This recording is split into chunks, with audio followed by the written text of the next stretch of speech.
जाकर मानस से निकली पाप नाशनी गंगा हो, पाप नाशनी गंगा।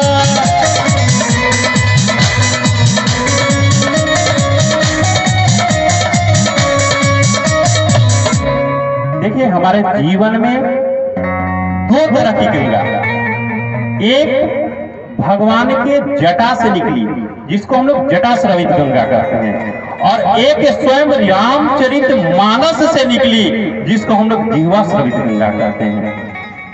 तो क्या कह रहे हैं गोस्वामी तुलसीदास, बड़ा सुंदर कह रहे हैं कि तुलसीदास भगीरथ बनकर जप तप करे अभंगा हो, जप तप करे अभंगा।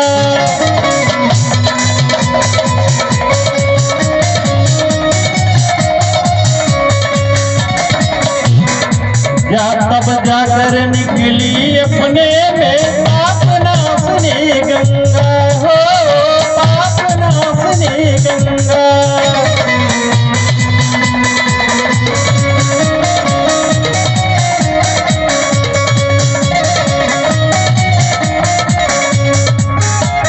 इस राम कथा में ऋषिवर राजन, इस राम कथा में ऋषिवर राजन तपते तर जाना, गए हो गए प्यार, राम कथा सुन कर जाना, गए हो गए राम कथा सुन कर जाना, गए हो गए प्यार, राम कथा सुन कर जाना, गए हो गए प्यार, राम कथा सुन कर जाना।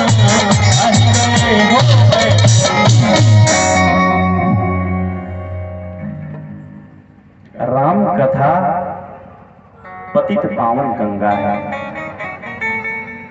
ऐसे तो जहां पर संत समागम हो वो स्वयं तीर्थराज प्रयाग बन जाता है, क्योंकि संतों के मुख से निकली हुई वाणी जो होती है ना, वह स्वयं प्रयागराज में क्या क्या है, गंगा यमुना और सरस्वती, जिसमें गंगा यमुना तो दिखती है लेकिन सरस्वती क्या होती है, छिपी हुई रहती है कि नहीं जी? सरस्वती जी को देखे हैं क्या प्रयागराज में? नहीं ना। देखिए संत के हृदय से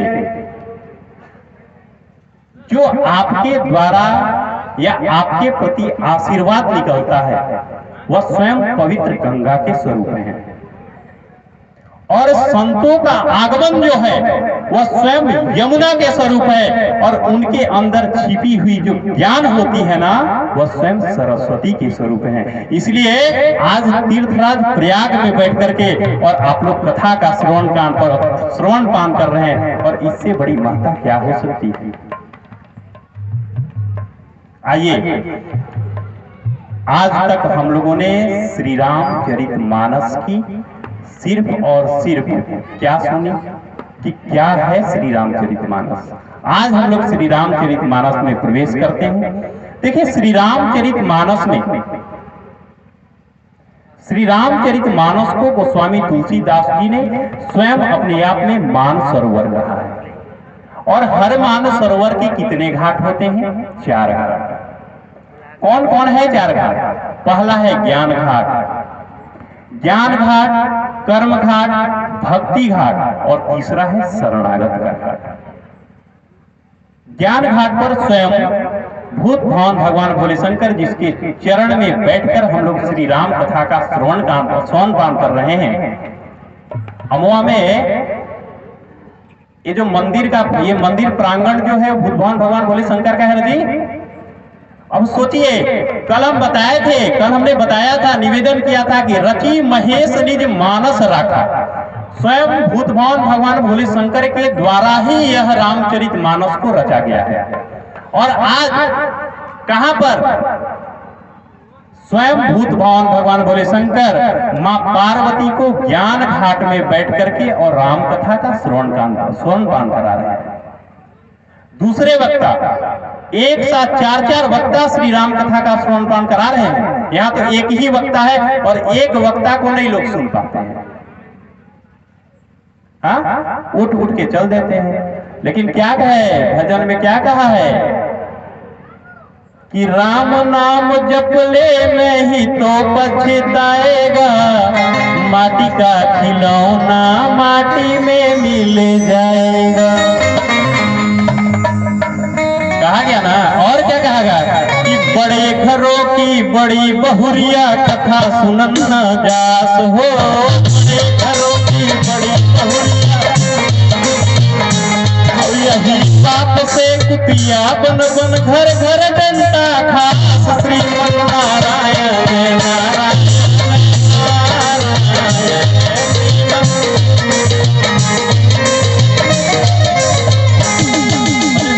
दिशा से सूरज निकले, मुख से निकले राम हो।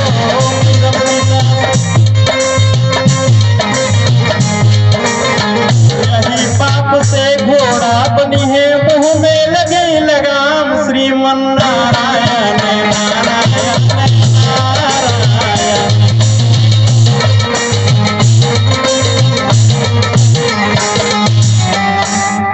चलिए, तो कितने वक्ता है? 4 वक्ता। पहले कौन?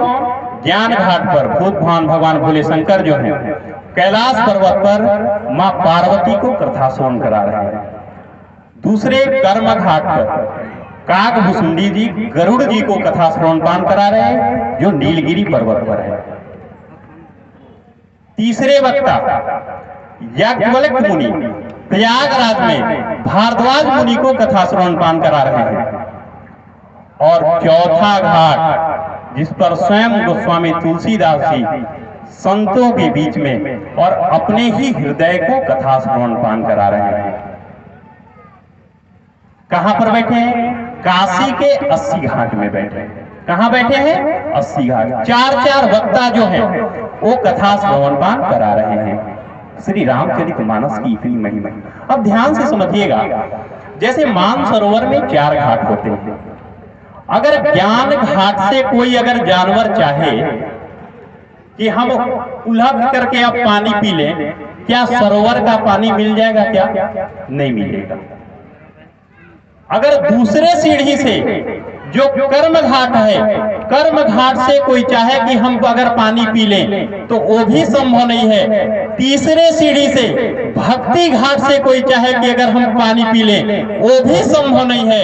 लेकिन यदि एक बार अगर प्रभु के शरण में जाकर के और शरणागत के घाट से अगर पानी पिएंगे तो हर किसी के लिए शरणागत का घाट प्रभु के लिए खुला है।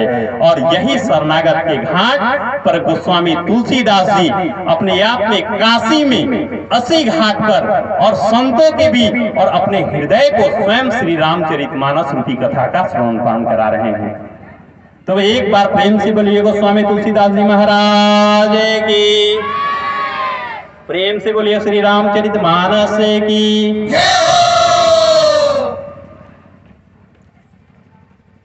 जब एक बार प्रयागराज में सूर्य जब मकर राशि में प्रवेश करते हैं तो याज्ञवल्क्य मुनि जी को संशय उत्पन्न हो गया।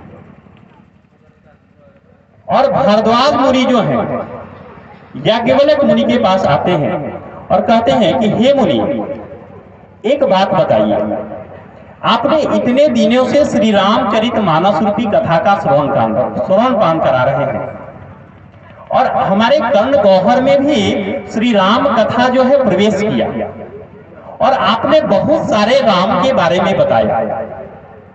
एक राम के बारे में बताया, एक राम अवधेश कुमार, एक राम जो है अवधेश के कुमार है, दशरथ राज है।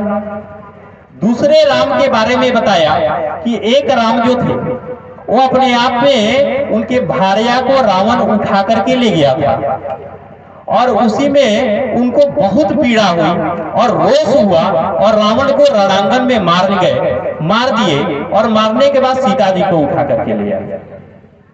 तो एक बात बताइए, हमारे मन में संशय उत्पन्न हो रहा है कि जो रावण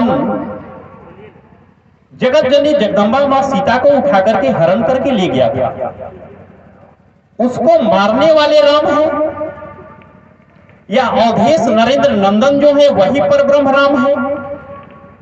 और यदि वही परब्रह्म राम है तो हमने देखा था कि राम जो है वो वन में हे खग मृग हे मधुकर श्रेणी तुम देखी सीता मृग रैनी।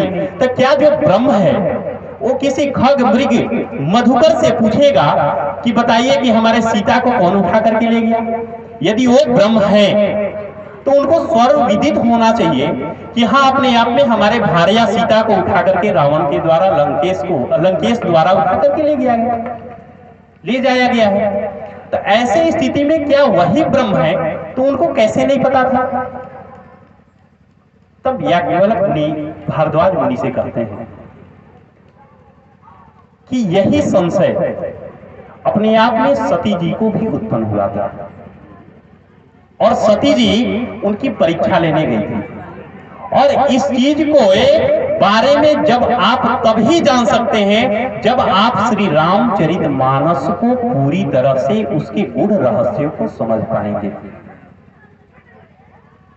और रामचरितमानस को समझना इतना आसान नहीं है।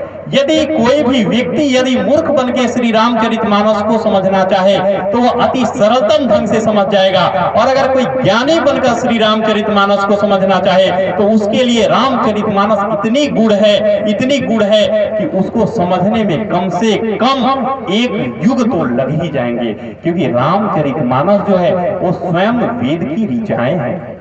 या तो श्री रामचरितमानस को पढ़ करके वेद को समझें या वेद को पढ़ करके श्री रामचरितमानस को समझें। तो गोस्वामी तुलसीदास जी सभी वेदों, ग्रंथों, उपनिषदों को मिला करके और एक सरलतम ढंग से एक घड़े में अपने आप में जिसको अपने आप में संक्षिप्त किया है वह श्री रामचरितमानस है। तो हम लोग वेद को श्री रामचरितमानस को पढ़ करके ही समझ सकते हैं। आज याज्ञवल्क्य मुनि भारद्वाज मुनि को कथा श्रवण पान करा रहे हैं। आइए अब हम लोग भी विलंब न करते हुए क्या सती जी के मन में अपने आप में संशय उत्पन्न हुआ था, आइए हम लोग भी अपने आप में सती चरित्र पर सीधे चलते हैं, क्योंकि समय तो बड़ा ही कम है। याज्ञवल्क्य मुनि जी सती चरित्र को अपने आप में भारद्वाज मुनि के सामने रखते हैं तो कहते हैं, एक बार त्रेता युग पानी शंभु गए कुंभज ऋषि खानी। एक बार त्रेता युग पानी शंभु गए कुंभज ऋषि खानी। गंगे सती जगती भवानी पूजे ऋषि अति करनानी।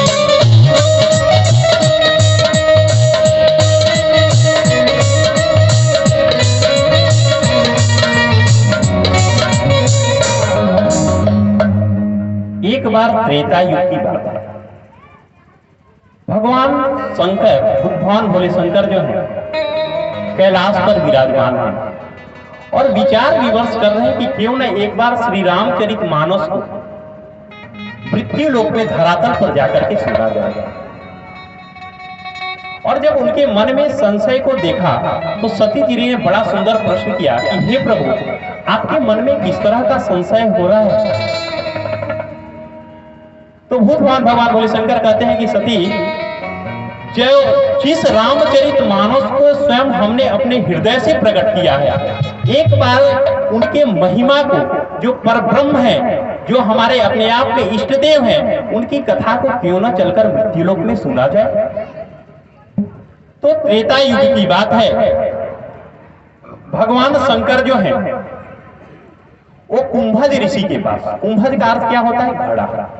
और देखिए ध्यान से समझिएगा, बड़ा सुंदर गूढ़ रहस्य है। कथा तो श्रवण करते हैं, देखिए कथा की सार्थकता कब बढ़ती है? कथा की सार्थकता तब बढ़ जाती है जब कथा किसी भी श्रोता के हृदय को स्पर्श करके निकले तब उस कथा की महिमा और बढ़ जाती है। जैसे पतित पावन गंगा जो है वो पवित्र है, लेकिन जब गंगा किसी भी पवित्रतम स्थान को स्पर्श करके निकलती है तो उस गंगा की महिमा और बढ़ जाती है। जैसे अगर काशी प्रयागराज होकर के गंगा निकलती है तो गंगा की महिमा और बढ़ जाती है कि नहीं बढ़ जाती है? ठीक उसी प्रकार कथा की सार्थकता तब है जब वह श्रोताओं के हृदय को स्पर्श करके निकले। ध्यान से समझिएगा, देखिए बड़ा ही गूढ़ रहस्य है। यहाँ पर गोस्वामी तुलसीदास जी जो हैं वो भूत भवन भोले शंकर को शंभु कह के संबोधित किए हैं। क्या कह के संबोधित किए हैं? शंभु। कभी भी यदि आप भगवान के पास जाइए तो अभिमान के साथ मत जाइए, अपने पद को लेकर के मत जाइए। और आज भूत भवन भोले शंकर जो है, जो सबसे बड़े सिंहासन पर आरूढ़ हैं, वो नीचे मृत्यु लोक में उतर करके कथा श्रवण पान करने जा रहे हैं। इसका अर्थ है कि भूत भवन भोले शंकर अपने अभिमान को त्याग करके जा रहे हैं, अपने पद को त्याग करके जा रहे हैं। लेकिन वहीं सती जी को देखिए, क्या करें? संग सती जग जननी भवानी। सती जी कैसे जा रहे हैं? संग सती जग जननी भवानी। सती जी ने अपने अभिमान को, अपने पद को नहीं त्यागा है, जग जननी भवानी के रूप में जा रही है। और सती जी तो जग जननी भवानी है ही। अगर भूत भवन भोले शंकर की अगर कोई पत्नी है तो जग जननी भवानी है। और आज सती जी को गोस्वामी तुलसीदास संग सती जग जननी भवानी कह करके संबोधित कर रहे हैं। इसका अर्थ है कि किसी भी मनुष्य को अभी भी सती जी के मन में अभिमान है। और देखिए, किसी भी स्त्री को तीन रूप से जाना जाता है। इसका अलग अलग मानसकार जो है अलग अलग व्याख्या किए हैं। मैं कुछ को व्याख्यान करता हूं। कुछ मानसकार कहते हैं कि संग सती जग जननी भवानी इसलिए कहे हैं गोस्वामी तुलसीदास क्योंकि किसी भी स्त्री को तीन रूप में पहचाना जाता है। पहला उनका रूप क्या है कि जब वह अपने पिता के घर में होती हैं तो अपने पिता के द्वारा उनके वो अपने पिता के नाम से बुलाया जाता है कि फलनवा की बेटी है, कहा जाता है कि नहीं? तो दक्ष की बेटी है सती जी, इसलिए सती संबोधित किया। जग जननी, जब किसी भी माँ की शादी हो और किसी भी बेटी की शादी हो जाए, जब वह माँ बनती है तो माँ बनने के बाद उसको अपने पुत्र के नाम से याद करते हैं लोग, उसके पुत्र के नाम से कि वो फलनवा की माँ है। और उसके बाद अपने आप में जब वह वृद्धावस्था को प्राप्त करती है तो ऐसे स्थिति में लोग बड़े बूढ़े को जानते हैं तो क्या कहते हैं कि उनकी पत्नी है। यही तीन लोगों के रूप में याद की जाती है ना माताएं बहनें। तो गोमानसकार कुछ ऐसा लिखे थे। अब देखिए, कुछ लोग कहते हैं कि गोस्वामी तुलसीदास जी जो है स्त्री को अपने आप में स्त्री विरोधी थे। क्यों स्त्री विरोधी थे? अगर गोस्वामी तुलसीदास जी स्त्री विरोधी होते तो संग सती जग जननी भवानी सती जी को देखे कितना आदर दिए हैं, कभी आदर देते? तो लोग किसको कहते हैं? किसको कहते हैं? ढोल गवार शूद्र पशु नारी सकल ताड़न की अधिकारी। कहा है ना जी कि ढोल गवार शूद्र पशु नारी। तो इसका मतलब गोस्वामी तुलसीदास कहते हैं कि नारी जो है वो ताड़ने की अधिकारी है, ताड़ने अर्थात पीटने की अधिकारी है। इसलिए गोस्वामी तुलसीदास जी को लोग कह देते हैं कि स्त्री विरोधी थी। नहीं नहीं नहीं नहीं, ऐसा नहीं है। अगर स्त्री विरोधी होते तो संग सती जग जननी भवानी सती जी को इतना बड़ा पद कैसे दे दे? कैसे देते? डायरेक्ट भी कह देते थे कि संग सती चली, ऐसा भी कह सकते थे, लेकिन नहीं, जग जननी भवानी कहे। अब ध्यान से समझिएगा, ढोल गवार शूद्र पशु, इसलिए कि बार बार हम रामचरितमानस की कथा जब भी श्रवण कराने कोई भी वक्ता बैठता है तो बार बार ऐसा मन में विचार आता है कि ढोल गवार शूद्र पशु नारी सकल ताड़ना के अधिकारी। नहीं, देखिए, ताड़न, तारण और ताड़ना अलग अलग शब्द हो गया। ताड़ना का अर्थ है पीटना, लेकिन ताड़न के अधिकारी है। ताड़न अर्थात क्या होता है? अवध के भाषा में ताड़न का अर्थ होता है देखना। क्या होता है? देखना। ढोल है, अगर मान लीजिए हमारे भैया यहाँ ढोलक बजा रहे हैं, अगर मान लीजिए कि अपना जब मन तब नहीं कसेंगे, वो नट बोल्ट टाइट होता है ना जी, कसाता है ना, अगर देखेंगे नहीं उसको कि हमारा सुर ताल बढ़िया है तो ढोल बजेगा जी? नहीं। ढोल, गंवार, गंवार किसको कहते हैं हम लोग? गंवार अपने भाषा में किसको बोलते हैं जी? गंवार जो गांव देहात से अगर कोई भी आदमी शहर में चला जाए तो उसको हम लोग बोलते हैं कि गंवार कहते हैं ना। अब गंवार अगर दिल्ली चला जाए, ऐसे परिस्थिति में यदि कोई भी व्यक्ति अगर हमारा दिल्ली या मुंबई में है तो कहते हैं हम लोग कि देखिएगा वो फलनवा गया है, थोड़ा सा उसको देखिएगा, नहीं तो कहीं गड़बड़ा ना जाए। गंवार। शुद्ध कोई भी आपके घर में अगर व्यक्ति कार्य कर रहा है और अगर उसको आप देख करके ताड़ करके अगर काम नहीं करवाइएगा तो वे व्यक्ति काम करेगा जी? नहीं करेगा। और स्त्री जो होती है वो ताड़न की अधिकारी है, देखने की अधिकारी है कि वह मर्यादित रहे, वह अपने मर्यादा को न खराब करे, अपने चरित्र को अपवित्र न करे।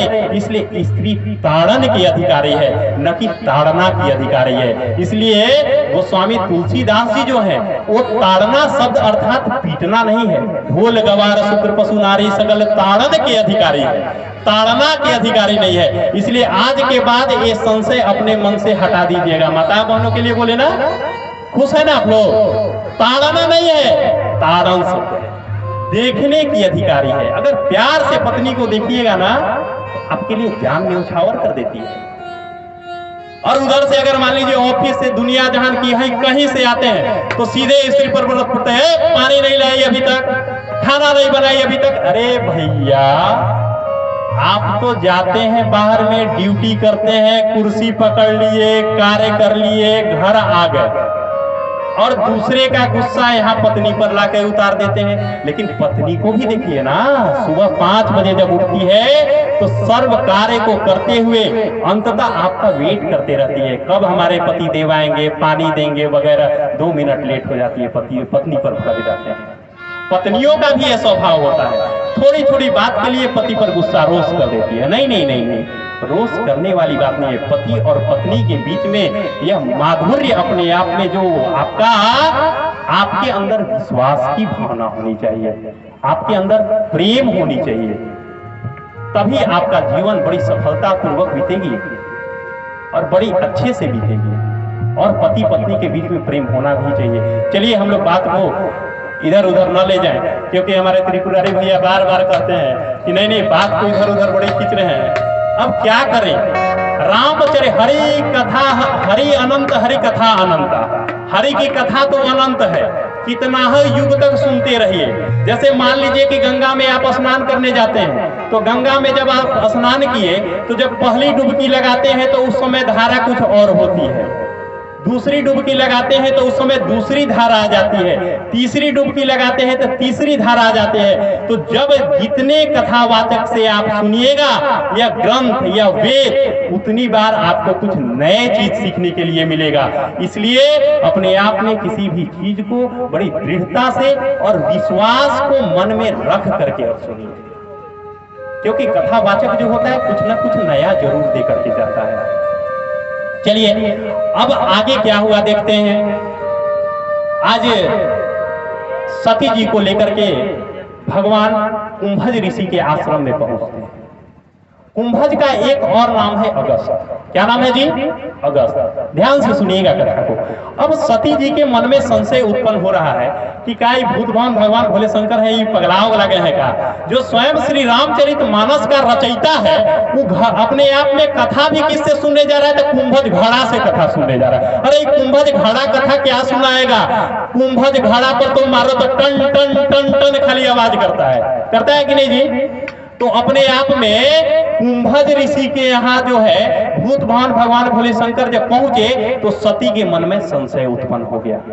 और जैसे ही पहुंचते हैं तो अखिलेश्वर जानकर के कुंभज ऋषि उनको प्रणाम भी करते हैं अब सती के मन में और अभिमान उत्पन्न हो गया कि आज तो कुंभज ऋषि जिसके पास हम लोग कथा श्रवण करने आए हैं, वो स्वयं हमारा पैर छू करके प्रणाम कर रहा है, वो हमको कथा का सुनाएगा जी। लेकिन ध्यान से समझिएगा, कुंभज ऋषि का एक और नाम है अगस्त। और अगस्त आप लोग को सर्वविदित होगा कि अगस्त मुनि जो हैं वो अपने आप में जब जल को पीना प्रारंभ किए थे तो कितने कितने समुद्र को अपने अंदर